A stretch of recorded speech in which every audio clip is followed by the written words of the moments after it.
So welcome everybody at home. You guys have your test this week to remind you. Thursday, hello Emma, I didn't say hi to you. Thursday's your essay. So does anyone have any questions about yesterday's lesson? We covered Learning Target F 21 to 26. Just thought I'd take a second to see if you guys have any questions. That was all about stereotypes, prejudice, discriminations. In class, we talked about how implicit bias actually can impact our decision making and how we all have implicit biases and we need to recognize what those are. Just taking a second to see. Anybody have any questions? Okay.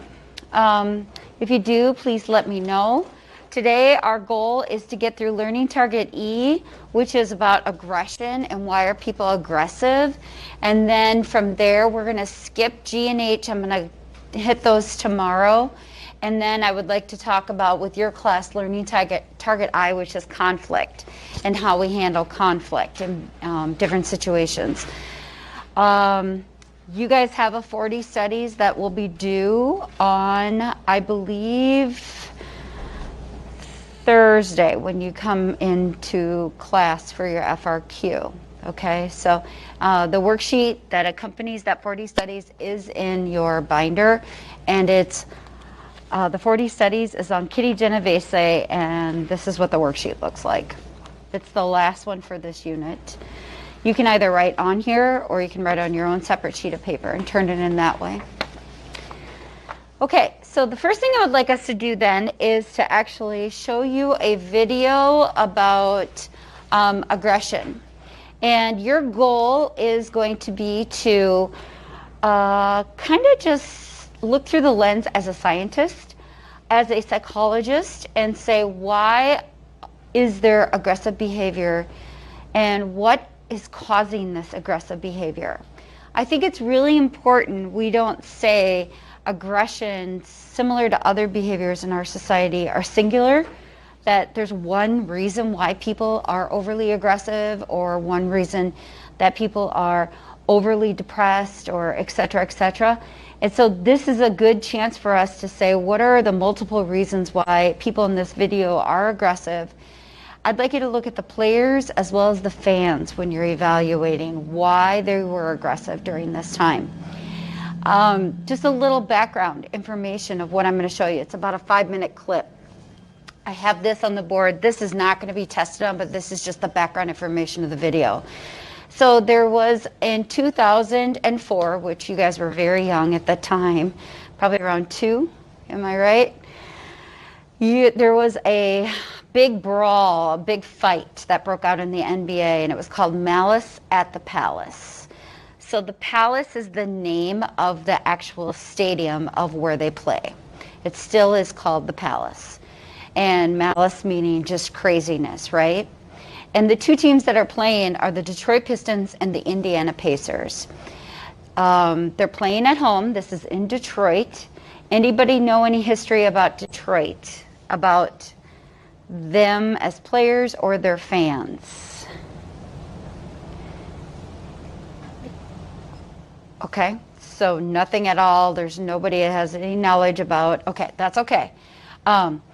Detroit was home. Indiana is winning. There's only 45.9 seconds left in the game. It's almost over. There's no chance the Pistons come back. I think they're losing like by 12 or something like that at that amount of time that's left. Detroit the year prior had just won the entire NBA Finals. They had defeated the Pacers in the last round to get to the NBA Finals. So there was this huge rivalry that had existed for years, actually, between these two teams. Just think about a rivalry that you guys can think of any teams that you follow currently. The Pistons are known to be a rougher team, as well as, honestly, a rougher crowd, even. Anybody know of any NFL teams that are known to have a rougher crowd? Yeah? That's definitely a rivalry that we are well aware of. If you follow football at all around here, some of your parents and yourselves, you might feel that tension. And so what happens is a foul and then a big fight erupts. I want you guys to watch through the lens as, like I said, a psychologist, and tell me why this occurred, okay? Why was the aggression happening between the players? Why was there aggression happening with the fans? Go ahead and grab yourself some Post-it notes. You're going to put one answer on multiple pieces. The Post-it notes are sitting in your pods.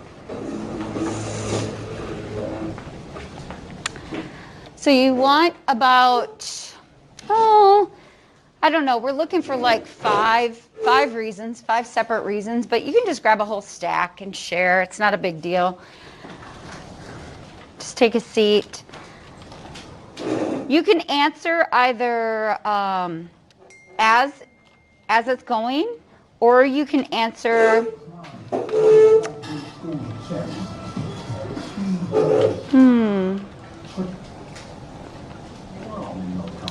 You can answer as it's going, or you can answer after it's all over too. So if you want. A different reason for every sheet. Yep. Okay. Here we go. The Pacers are playing a very intelligent game tonight. And Wallace is fouled, and Wallace gets right on chest. This has potential decisions in the lane between Wallace upset. First trying to hold each other off. Steven Jackson on his Wallace trying to get peacemaker by Jackson yelling. Wallace still going. We need the coaches in there to get it away. Challenging Derek Coleman so that she can get Jackson out of there. That's what causes the problem. Rasheed Wallace did an excellent job trying to keep everybody away and trying to keep the peace. But it started after our chest with a hard foul on Wallace after he got behind him. And then Ben Wallace came over with the show. And what do we wait for this one to wind down?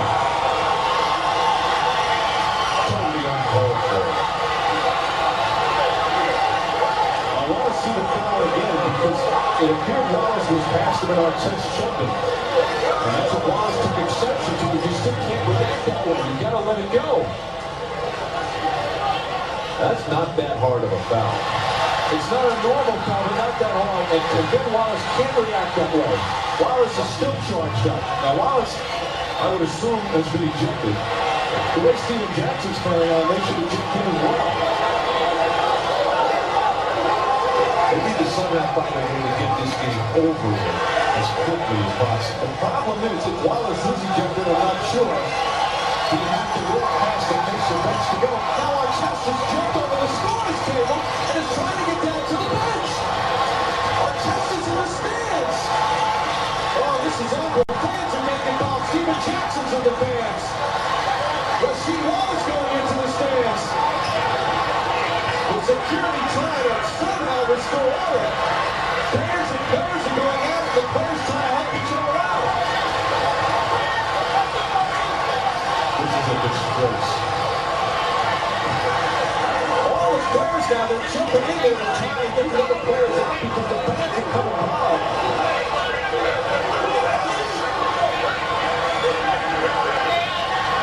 Oh, what a sad scene here at the Palace. And now another fight's breaking out in front of the Pistons bench. It's a fan on the court. This is very, very dangerous. Fans are calling cuts with liquid in him now onto the court.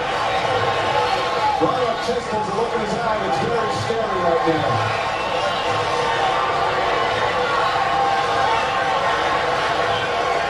You wonder if the officials are going to let this game continue. Now they're throwing bottles out onto the floor. They're trying to get the Pacers to go back to the locker room. Watch what happens with the fans as they start exiting through the tunnel, too. Maybe you can call a hard foul at best. It's turned into just an ugly, ugly scene. that person. I think they're going to call this game off an extra ticket. The outcome is definitely decided. You have these ridiculous fans trying to direct the players without throwing. Tony could really get hurt. It's a bad shot from the Pistons fans here. Just firing bodies from the stands. The Pacers have all gone back toward the locker room. And they're getting thrown a lot of debris, and they're still not all the way through. And for some reason, one of the things they hope Austin throws it out, they don't want to get them under the tunnel because they're afraid for safety. They're pouring liquid over. It's signs of the business fans here. Let me give you some more information that may help you make some decisions on your Post-it, even add to what you have. The first man that had the big Afro Wallace, who was fouled by Ron Artest, and then he pushed him and shoved him very hard back. 2 days before this game, he had just lost his mother. She died. Ron Artest, the man that was lying on the score table, you didn't get to see it really well, but a fan really close, like as close as Taylor and I are, threw a cup of beer right on his face. After that, the fan, within seconds, left and got out of there very, very, very quickly. And then what happened was Ron was so angry, he jumped up and he thought the guy that was standing next to the man who threw the cup was the guy who threw the cup. Are you following me? And he started beating up on him. So it became this crazy setting where you had a lot of anger and aggression. So what I would like to know is, in your psychological mind, what caused the aggression with the fans? What caused the aggression with the players? Put one answer on every Post-it. So you want to get as many Post-its as you can. Just kind of like a brain dump right now.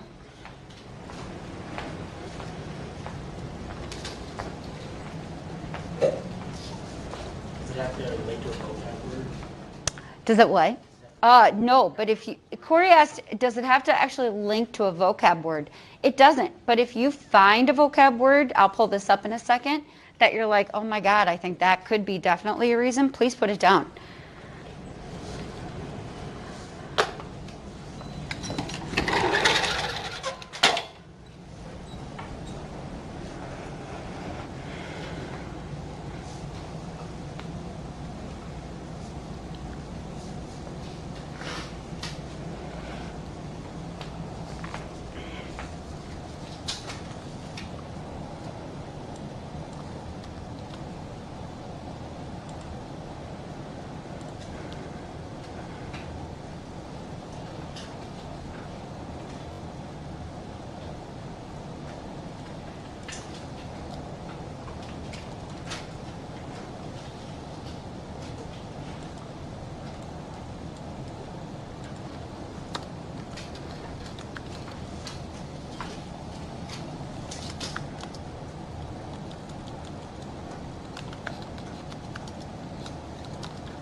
Some of you are complete with your thoughts, totally okay. Some of you are still writing away.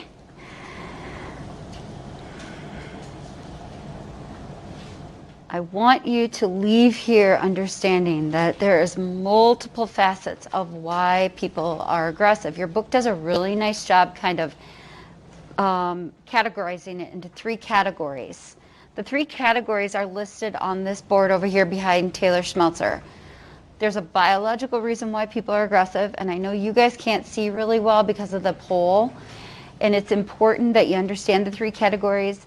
I just wanted you to be able to see the video, so I had you over there instead of up here.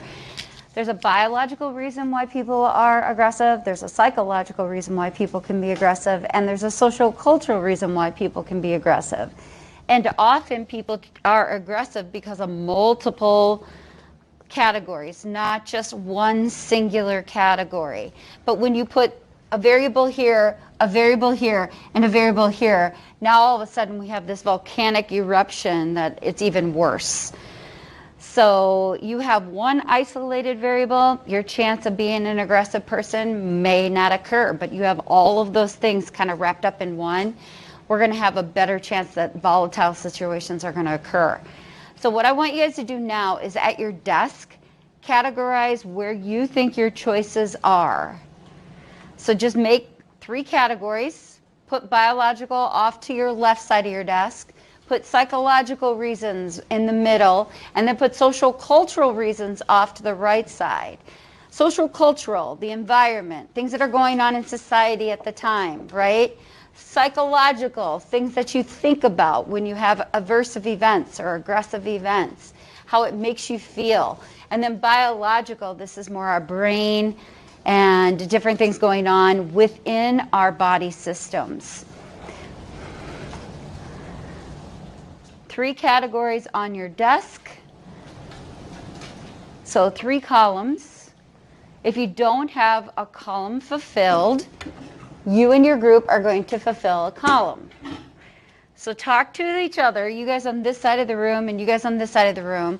What column is your weakest as a group as far as how many? So you might say, we have a ton for social cultural, but we hardly have anything for biological. Let's try to brainstorm something for biological. Go ahead.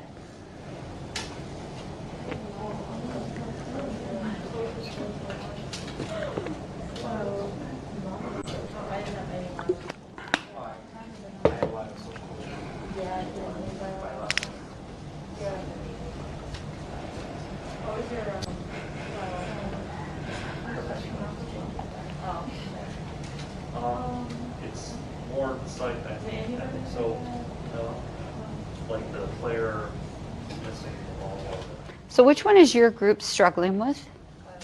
Okay, so the 5 of you, 6 of you come up with a biological reason. There's multiple biological reasons of what could cause aggression.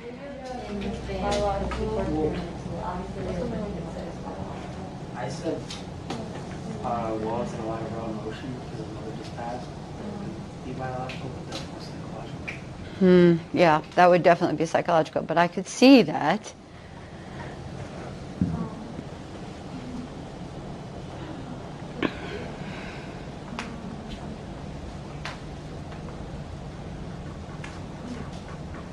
Did you guys come up with one biological?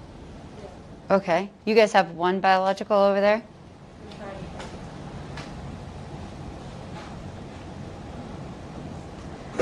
Well, you have 3 people in your side of the room that carry this pretty heavily. You have 1 on this side of the room. Did that help? Did it help over here? I cannot believe you guys didn't think testosterone. Is testosterone an immediate scientific fact of higher levels of testosterone? It has an aggressive link to it. 100%. 100% there. Okay? So, and rough ages of these gentlemen, probably 20s, mid-20s, I would say their testosterone levels are pretty high. Testosterone also increases when you are playing like sports like that. They were all jacked up already, right? Okay, so their testosterone levels are exceptionally high. So that would be one that you'd put in biological. The big thing that I want you to leave here after we're done with our discussion is this. Understand there's multiple reasons, and how would you categorize each of them? Because you need to be able to understand, okay, where would that go? Where would that go? What would be that? So if they give you on your test, an example of aggression is testosterone, which we just said. Which area would it fall in? Would you be able to place them? Make sense for the goal for today? Reese, give us one of yours, please. For psychological? No, any. Oh, I said for one player who had recently lost his mother, he could have been like a little bit emotionally 100%.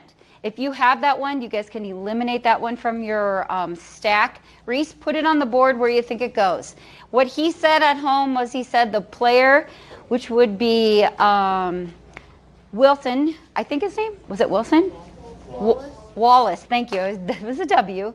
Actually lost his mother a couple days ago. So Reese said he could be psychologically unstable. Let's come to this side of the room. Taylor, give us one, please. Schmelzer. I did like normative social influence where people are following along with what everyone else is doing. So they are being aggressive because they wanted to fit in, Yeah. is what you're saying? Anybody else say something kind of like that? All right, where are you going to put it?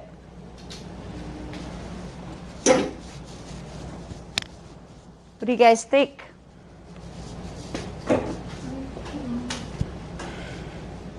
Is that where you would all put that? I would not put it there. I would put it in more of a cultural thing, like society is kind of pressuring you, you know, and do you guys know that when you are with certain cultural groups, they seem to be more pressure than others? Okay. All right. So good. Thank you. Another one. Corey. Fans were drinking alcohol. Perfect. You're the first one today that has mentioned this. That is excellent. Think about that, people. Fans are drinking alcohol. What's it going to cause, Corey? Their thinking is impaired. Yes. Rash. Where are you putting it? Social, cultural. No. No, psychological. No. Does drinking alcohol do something to my internal system? Causing my thinking to be impaired. There's your biological one, you guys. Nice job. Because of this is just a side note. Because of this, the NBA, after this, banned the sales of fourth quarter alcohol completely from their stands.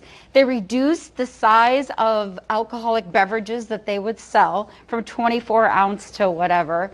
And they also, and I don't know how they enforce this, but they also limited the amount that you could purchase throughout the game to 2. I don't know how they enforce that, though. Okay, thank you. Nice job. Going back over here, Miss Abby. I have de-individuation. Yes, me too! That was such a good one. De-individuation. Did you say that? Did you see that? Holy crap! Yes, give us example why. Because like everyone else was all doing it, and then like because of everyone doing it, they were like doing something that they wouldn't normally do. Remember I said you have to distinguish it from conformity, and the big thing that she said is everybody else is doing it. That still sounds like conformity, right?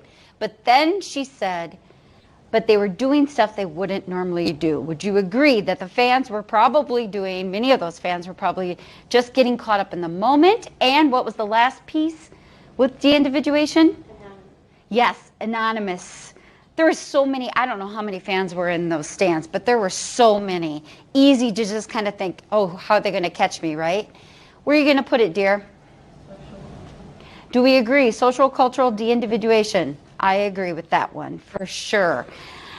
Just a side note, the fan that threw the cup on Ron Artest got out of there as quick as lightning, and when he went home, his wife was sitting on the front stoop waiting for him, which was really rare, he said. He was in an interview after it. And he got out of the car, and she's like, how was the game? So it's like really late at night at this point. And he's like, yeah, it was good. Doesn't say a word about it. And she's like, yeah, your picture is all over every news station on the television. You're being wanted. Literally, I mean, this is a middle-class worker. This guy was going to get up and go to work the next day. After they blew up who it was, they had his picture everywhere on the news to try to locate this guy because they were going to arrest him, fine him. He ended up driving himself to the police station and just turning himself in. His friend was the one that got beaten up by Ron Artest, though, because he had left. Ron Artest, after this whole thing was over, there were a lot of fans that were fined or jailed because they pursued aggression. And then obviously a lot of players were put on suspended leave and fined big time. Ron Artest, the guy that was lying on the table, had the biggest fine due to the fact that he went in the stands first. And he also then went to the Lakers, I believe, after that, He no longer plays, obviously, he's much older, but he changed his name to Meta World Peace. Isn't that a little ironic? Don't you think? You know, the fact that yeah, anyway. Okay. Oh, and Ron Artest had a lot of psychological issues. I forgot to tell you that. So he was kind of like the ticking time bomb, and everybody in the NBA knew it, that if they just got him like going a little bit, he was going to go crazy. And the foul that he did against Wallace was based on last year's playoffs. It was like a payback foul. So there's some history. Okay, where are we at? We just did UAB? Okay, we're over here. Ella. They have been like around violence their whole life. You know, you're the first one that said that one too. Okay, why I love that you said that is because everybody today so far has really just been focusing in on the here and now, like what's been going on, and not thinking about maybe their past. And so can I reiterate what you're saying and tell me if I'm wrong? I think what you're saying is they grew up with it, they saw it maybe in their neighborhoods, they saw it in their homes. So that's called, in your book, a wildly crazy scientific term, observation. So you're exactly right. You observe the behavior, then sometimes you do that behavior. B.F. Skinner, remember this one? Okay. So where are you going to put it, Ella? You grow up with it. It's within your environment. Social, cultural, definitely. Over here, Elena. I have frustration and aggression. Yes. Frustration, aggression principle, you guys. That is one of your key vocab terms. You need to know that for your test. Frustration, aggression. You get frustrated, you become aggressive. How many scenarios can you all think of that somebody became frustrated and they became aggressive? Give me yours. Well, the people, they weren't winning the game. The- So they were frustrated that they weren't going to win. The team wasn't winning the game, so they became frustrated. Give me another one on that side of the room of who became frustrated and then aggressive. I thought this would be easy. The guy that like started it all. He got fouled. Yeah, he got fouled by Ron. He got pushed, and then he just became frustrated and pushed him back. How about the beer on the face? Frustration, right? Building some aggression there too. I mean, those examples can go on and on. Where are you going to put it, Elena? What do we think, people? Is frustration, aggression principle social cultural? I think it's like, It's more psychological. that's what I have Yeah. in revolution. Definitely. Give us another one. We're back over you, Josh. Has anyone done the beer throwing, the snack throwing and stuff? I don't think so, but we mentioned it with the frustration aggression principle. Yeah. Do you have a different one? Well, the player breaks social norms by like leaving the court to attack the referee. So like that was like when like everything broke loose and It got worse. Yeah. So the social norms of where a player should not leave, players shouldn't like cross the line, is what you're saying, was crossed. Yeah, that'll work. Good. Where are you going to put it? social. Yeah, definitely. Sam, you're up. The team has been rivals for a very long time. Yes. Causing what? There was a lot of emotion through the game, so like the players felt like they had to win. Okay, I love that you said that last piece. He said the teams have been rivals for a long time, causing a lot of frustration, and where one team, which team thought that they should win, right? So we've got Detroit, who had the previous NBA trophy. They've got something to uphold. Also, what did I tell you about Detroit? They're known as the rough crowd and the bad boys of the NBA. This, what we are describing here, is a social script. Your second vocab word of the day. A social script is a script that society has written for you, but I don't mean physically written. It's just kind of there. of how we're supposed to act. Of how we're supposed to act. Was there a social script written for those Detroit Pistons of how they should behave if somebody hits you? Yeah, there was, because they were known as the bad guys of the NBA. So we're not going to let you get away with that. We're not going to walk away. How about a social script of men? What's the social script of men if you have been in a situation like that and somebody does something like that to you? Better stand up for yourself. You better. Otherwise, you're not man. You better man up, right? And you not only better man up for yourself, but if you see me going down, what should she be doing if she's on my team? She's standing up for me too, because that's what we have. We've got, you are protecting your teammates, and that's a social script that's unwritten and unruled. You protect them. Even if Abby thinks I did something wrong, should she still stand up for me? Yeah. We see this in our own school, you guys. I have intervened at fights here in this building. And you'll ask, why did you step in? Well, she was hitting my girlfriend. Okay, well, this had nothing to do with you. But you know what? I'm going to protect her. Because I am right? Right? So was there much difference there? No. Go ahead and put that one up for us, Sam. We are now on you, Missy. I was thinking group polarization. Why? Group polarization is what Bethany said. Everyone is sort of on their side, and that makes them all like kind of in the same group and they think alike. So then they start to maybe attack the other side, or So like one side is polar opposite of the other side and they're attacking. I understand where you're coming from. The word just isn't applied correctly. So these two words have to be more, think about it. Well, group polarization, you have to have a viewpoint, and then your view gets a little stronger. So maybe if you apply it like this. I'm a fan, I'm a Detroit Piston fan. I go into that at the beginning of the game, and I don't like the Pacers, right? What happens as the fight breaks out to my feeling as Ron Artest, who is a Pacer, comes up? My feeling gets worse, right? Like I get more of a pull. Is that what you're trying to say? You know, like I exemplified even more anger and detest against the Pistons because you are being, or I'm sorry, against the Pacers because you are attacking us. Yeah, so that would work if you apply it that way. Which one are you going to say for that one? Yep. And then we're over to Emma. We're getting down there, you poor things, at the very end here. I think you're my last one, Emma. All of mine were taken, but I'm trying to think of another one. Okay. And I totally understand, because we went through everybody in class. Here's a couple I had that maybe you could also add to that. I put drugs because just maybe, you know, you don't know if the crowd, there was thousands of people in that crowd. So that would be here. Fight and flight. What happens to our bodies? Adrenal glands, right?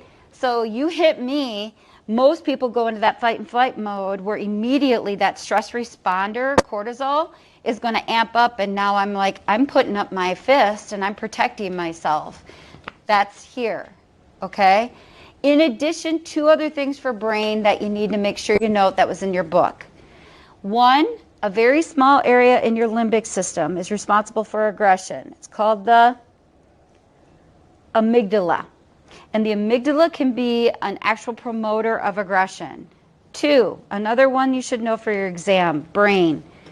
What happens to the male brain? It actually forms a little bit later than the female brain. It's there, but actually the full development of the frontal lobe doesn't develop for men until you're about 25, 26. Women, on the other hand, we develop our frontal lobe about the age of 18, 19 completely. What is the frontal lobe responsible for? Planning, judgment, good decision making. So maybe you had some young 20-year-olds in that NBA who the frontal lobe wasn't quite developed all the way. Also underage drinking. Potentially, because that's going to impair that brain as well. All right, so that's what I put for bio. I put insults.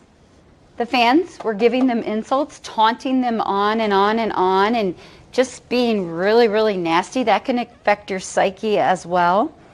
And then here, The last one that we didn't talk about that you should, what was the crowd doing that when they were leaving, and obviously some people were throwing stuff on them, but if I was the person throwing, what were other crowd members doing?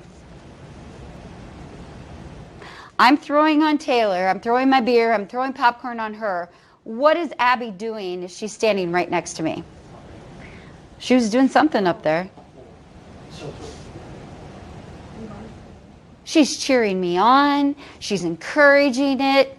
The word is called, again, another major scientific term here, reinforcement. So observation and reinforcement would definitely go in social cultural. When's the last time you saw a fight at Hempstead High School and people were standing around in the crowd and said, oh, really, that shouldn't be happening right now. Majority of people that are standing around are either not saying anything, taking pictures, or cheering it on, right? Encouraging it, the reinforcement. And I think as I explained that, did you see reinforcement going on with the crowd and the members? Definitely. All right, you leaving here understanding all the different reasons why people can be aggressive in our society. It's a good video. Has anybody seen that before today? Has anybody heard of it? Malice at the Palace? Okay. I bet your parents would have heard of it. So I need to shift gears to Learning Target I, and it's these 5 terms. You guys, 31, 32, 33 are not in your book, and I need to make sure I go over them with you because you will see some test questions on there. So 31, 32, 33. So what is Learning Target I? We're talking about conflict. How does conflict get solved between groups or individuals? We are in a stage in our lifetime where it seems like, I believe personally, maybe this is just me getting on my soapbox a little bit, but I believe we are struggling with solving conflict in our society lately. Our government officials don't seem to be able to handle conflict well. Families seem to be getting kind of erupted because of conflict. Relationships, I mean, we're just seeing this across the board. Media with conflict. So 3 terms that are pretty easy to understand, 31 through 33, approach, avoidance, conflict, avoidance, conflict, and approach, conflict. I just didn't have the room to write conflict after them. I ran out of room. So let me explain them pretty simply to you. If you have approach, conflict, it means you got 2 great choices. 2 great choices, but you only get to make one. That really sucks, doesn't it, when that happens? So you have a conflict. It could be small. It could be like, oh my God, I have 2 great desserts to choose from. That's a minor conflict. Oh, and I only get to pick one. And how many times have you ever been at some place and you're like, I really want both desserts, right? That's when you get really small pieces. But what about major conflicts in your life? Maybe you have 2 large colleges that are choosing to, you've got accepted at 2 great schools. Both of them have great career paths that you like.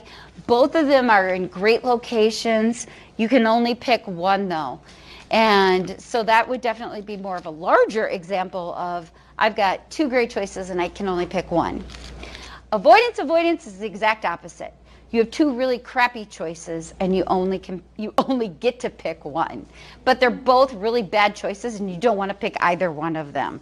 So you have your mother tells you she needs you to do some cleaning this weekend and she gives you the 2 worst jobs in the house, whatever that might be for you. For me, it would be cleaning the bathrooms and cleaning my car. I do not like doing either one of those things. But you don't get to say no to both of them. You have to pick one of them. And then approach, avoidance, conflict. Here's the difference, so you know it on test. There's only one choice with approach, avoidance, conflict. But within that one choice, you have good and bad things that could happen. So that college that you really want to go to, that you got accepted to, it's your dream college. You've got your dream career ahead of you. The problem is it's going to cost you 4 times as much as going to a local or state institution. So good, but then a bad. Do you guys feel like you understand that? It's pretty simple, straightforward. You'll get examples like that, but you just need to be able to identify what's approach, avoidance, and avoidance. So I'd like to show you superordinate goals, and we're going to talk about that now. I think it's blue. Yeah, blue. First blue sheet on your packet, it looks like this. And it says superordinate goals on there. So I've got the learning target written up there. There's not a lot of writing there, so if you feel like you want to write some things down or those terms right under there, you can kind of keep everything together. Feel free. If not, that's all right. Superordinate goals, what are they? Second sentence there. They're shared goals, so circle or underline the word shared. It's a shared goal, but it overrides. That's the key there. It overrides your differences among people to require some type of cooperation. So I think in the field of teaching, most of us have a shared goal that we want to see students succeed. But a lot of us teachers believe we can do that in different ways and have different ways or methods to do that. So we have a shared goal, having students succeed, but to get there, we want to get there a little differently, and sometimes that doesn't work out so well. And it might require somebody to give a little bit here and give a little bit on this side. And sometimes people's pride gets in the way, and sometimes people's egos get in the way, and they just kind of bear down with their feet, and they're like, I'm not budging. This is the only way I know how to do it, and I'm not going to do it any other way. Do you see why superordinate goals can lead to conflict in people? So the conflict that I'm giving you there is an airline called JetBlue. This really did happen. They put all these passengers on the plane. They had no idea what was going to happen. They came on the intercom and they said, before we take off, if you can all agree on if you can all agree on one destination, your next round trip flight will be on us. Superordinate goal, you have a shared goal. Everybody wants that free round trip flight. The problem is there going to be conflict? If you've ever been on a plane before, and even if you haven't, it's very difficult to have conversations with people 5 rows in front of you or behind you because you're kind of stuck in that little spot, right? In addition, most of the time you don't know many people on your flight. You might know a few that you're flying with, but not a whole lot. So that takes 150 people that are going to have a hard time communicating as well as agreeing. Did they eventually agree? Well, everybody's throwing out their ideas. We've got, I want to go to Mexico. I want to go scuba diving. I've always wanted to go to Hawaii. Oh, my daughter lives over in Europe. I'd like to go see her. Everybody's got their own little goals, and nobody out of 150 of them, they can't get a consensus. And every single person, in order for this to work, has to agree. It can't be the majority. It has to be 150 people all have to agree on the exact same thing. It was difficult. Eventually what happened, though, is somebody became a leader. They took the microphone. They narrowed the search down to like a few places, and then they started discussing with the microphone, you know, where the stewardess holds the thing and through their discussion, they were able to put all their goals. So the lady who wanted to go see her kid in Europe and nobody else wanted to go to that destination, she was able to put her idea of what she wanted aside for the better good of meeting the common goal of everyone else. And there were other people like that. Superordinate goals. You've got a conflict, you've got one goal, but you've got some differences along the way. I'd like to show you this commercial. And it demonstrates this in a really cool way, I think. So that's why I want to show it to you. It is, people, a beer commercial. I am not promoting drinking beer in any way, shape, or form. Just got to put that out there. But what they do in this study is pretty cool. If you are at home, I actually have this on canvas for you guys. So just a quick background about the commercial. What they were doing, you guys, is they took two people that were very different in a particular philosophy. And they put them together to try to accomplish a particular goal, even though they had some big differences. Here we go. Use as the news line. Sorry. I would describe my political views as the new right. I say that in left.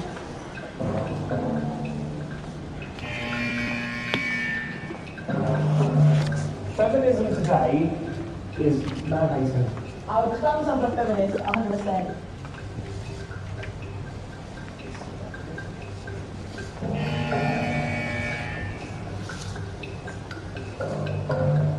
I don't believe that climate change exists. We're not taking enough action on climate change. I think that's how these people got off the high horse and start to look at the credible problems that actually exist. It's absolutely critical that most people have their own voice. That's not right. You can't, you're a man, be a man, or you're a female, be a female.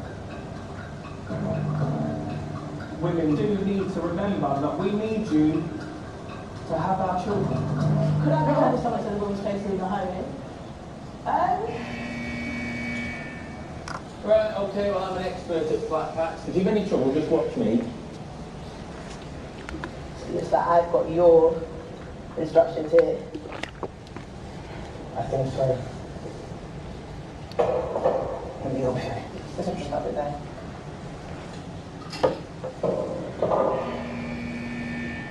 Describe what it is like to be you in 5 adjectives. Okay. Frustrating. Dedicated. Opinionated. Lucky. Ambitious. Offensive. Solemn. I have ups and downs. Strong. I can't say attacked. Misunderstood. Name 3 things you and I have in common. We're both male, we're both confident, and we're both loudly spoken. We know each other better than people who've known each other for 10 minutes should. You seem quite ambitious and positive, and you've got this really got a glow. So then people, what they did was they showed each other the video of what that person said. And they said, you can choose to sit here and have a beer together and talk about your differences, or you can leave. And it was very interesting. I've got it on Canvas if you want to take a look. Have a great day, everybody. We'll see you tomorrow. Sam, if you could grab the lights, I'd appreciate it. On your way out. Thanks. Goodbye, everybody at home. Have a great day. I'll see you tomorrow.